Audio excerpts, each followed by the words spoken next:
इस कथा की शुरुआत असुर सम्राट रंभ और एक भैंस के पुत्र महिषासुर के जन्म के साथ होती है। महिषासुर बेहद महत्वाकांक्षी था और तीनों लोकों पर अपना आधिपत्य स्थापित करना चाहता था। अपनी इस इच्छा को पूर्ण करने के लिए उसने कई वर्षों तक अपने आराध्य ब्रह्मा जी की तपस्या की। आखिरकार महिषासुर की साधना से ब्रह्मदेव प्रसन्न हुए और उसे दर्शन देते हुए बोले, हे वत्स, मैं तुम्हारी तपस्या से प्रसन्न हूं। बताओ तुम्हें क्या वरदान चाहिए। अपनी तपस्या को सफल होते देख महिषासुर का अहंकार और भी बढ़ गया और उसने ब्रह्मदेव से कहा, हे ब्रह्मदेव, आप मुझे हमेशा के लिए अमर होने का आशीर्वाद दें। इस पर ब्रह्मा जी बोले, महिषासुर, जिसका जन्म हुआ है उसकी मृत्यु तो निश्चित है। इस कारण मैं तुम्हें यह वरदान तो नहीं दे सकता। हे वत्स, तुम कोई और वरदान मांग लो।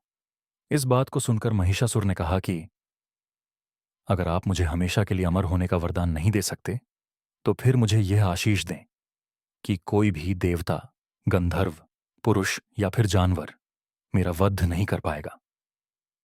ब्रह्मदेव ने अपने वचन के अनुसार महिषासुर को यह वर दे दिया और अंतर्ध्यान हो गए। महिषासुर कई प्रकार की शक्तियों से निपुण और भगवान ब्रह्मा जी के वरदान से ऊर्जित था।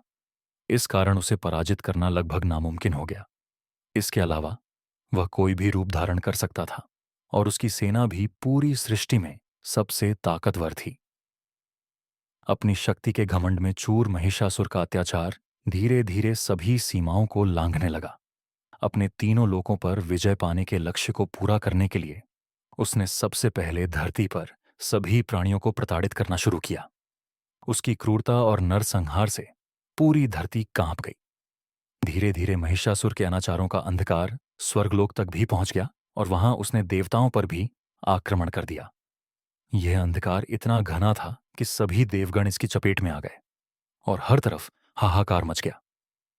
परिस्थितियां इतनी गंभीर हो गईं कि स्वयं इंद्रदेव भी महिषासुर को पराजित नहीं कर पाए और उन्हें इंद्रलोक से हाथ धोना पड़ा।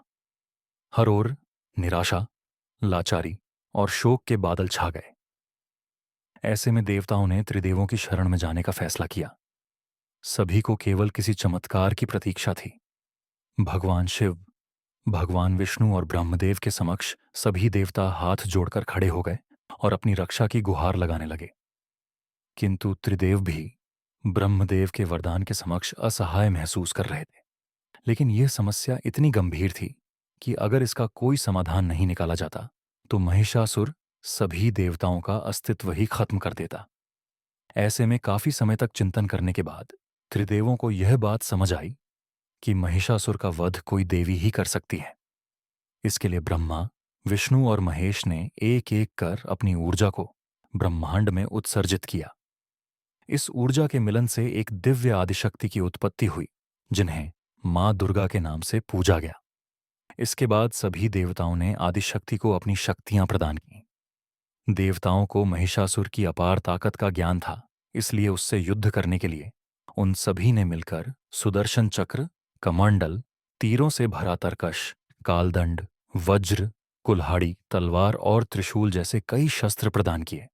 इसके साथ ही माता को उनकी सवारी के रूप में एक सिंह भी दिया गया। देवी दुर्गा के तेज के साथ देवताओं में भी आशा की किरण जागृत हो गई थी। देवी जी की उत्पत्ति के बाद वह महिषासुर का अंत कर धर्म की स्थापना करने के लिए निकल पड़ी। जब महिषासुर ने देवी जी को देखा तो गरिमा की सीमाओं को लांघते हुए देवी के सामने विवाह का प्रस्ताव रख दिया। इस पर देवी हंसते हुए बोली, महिषासुर, मैं यहां तेरा वध कर संसार को तेरे अत्याचारों से मुक्ति दिलाने आई हूं। देवी जी की ललकार सुनकर महिषासुर बोला कि तुम मुझे क्या पराजित करोगी? मुझे इस समस्त संसार में कोई पराजित नहीं कर सकता। मेरी शक्ति के आगे तुम तो कुछ भी नहीं हो। तुम मुझसे विवाह कर लो, तुम्हें सभी सुखों की प्राप्ति होगी। इस पर देवी बोली कि यह तू नहीं, तेरा काल बोल रहा है। तेरे पापों का घड़ा भर गया है और अब मैं तेरा अंत करूंगी। अगर साहस है तो मेरे साथ युद्ध कर। महिषासुर देवी की ललकार सुनकर अत्यंत क्रोधित हुआ और उसने माता के साथ युद्ध करने की चुनौती स्वीकार कर ली। इसके पश्चात दोनों के बीच घमासान युद्ध प्रारंभ हो गया। इस युद्ध की गूंज से पूरा ब्रह्मांड हिल गया। सभी देवता हाथ जोड़कर देवी के विजय होने की कामना करने लगे। महिषासुर ने पहले एक एक करके अपनी सेना के सबसे बलशाली असुरों को भेजना प्रारंभ किया, लेकिन उनमें से कोई भी कुछ क्षणों से अधिक माता के सामने जीवित नहीं रह पाए। देवी जी ने एक एक कर सबका वध कर दिया। यह देखकर महिषासुर आश्चर्यचकित रह गया, क्योंकि वह इस बात की कल्पना भी नहीं कर सकता था कि एक स्त्री रणभूमि में इस प्रकार युद्ध कर सकती है।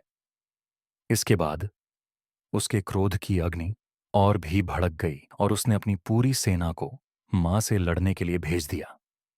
देवी जी ने अपनी भुजाओं में धारण किए विभिन्न अस्त्रों शस्त्रों से उसकी पूरी सेना का वर्चस्व समाप्त कर दिया। अंत में महिषासुर स्वयं युद्ध भूमि में देवी जी से लड़ने आया और उसने उन पर प्रहार करना शुरू किया। देवी जी ने भी अपने शस्त्र चलाकर महिषासुर के सभी शस्त्रों को खंडित कर दिया। इसके बाद उसने अपने रूप बदलने की शक्ति का प्रयोग किया और माता को भ्रमित करने की कोशिश की। देवी जी के समक्ष उसकी यह ताकत भी किसी काम न आई और महिषासुर को भय की अनुभूति हुई। यह घमासान युद्ध 9 दिनों तक चलता रहा और महिषासुर की ताकत कमजोर पड़ती गई। आखिरकार माता ने त्रिशूल से प्रहार कर इस भयानक असुर का संहार कर दिया। महिषासुर का अंत होते ही समस्त लोकों में प्रसन्नता की लहर दौड़ गई। आशा करते हैं आपको यह कथा पसंद आई होगी। जय माता दी।